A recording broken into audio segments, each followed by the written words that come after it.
Hi friends, cauliflower roast செய்யலாம். அதுக்கு காலிஃப்ளவரை சின்ன சின்னதாக கட் பண்ணி வச்சுருக்கேன். கொஞ்சம் மஞ்சத்தூள் சேர்த்துக்கோங்க, கல் உப்பு கொஞ்சம், சுடு தண்ணி நல்லா ஊற்றி அப்படியே ஒரு 5 நிமிஷம் விட்டுட்டு அலசி எடுத்துக்கலாம்.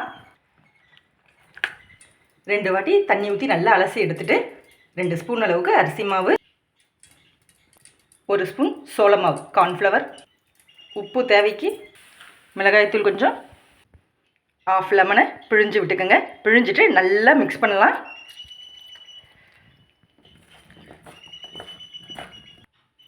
இஞ்சி பூண்டு பேஸ்ட்டு 1 ஸ்பூன் போடுங்க.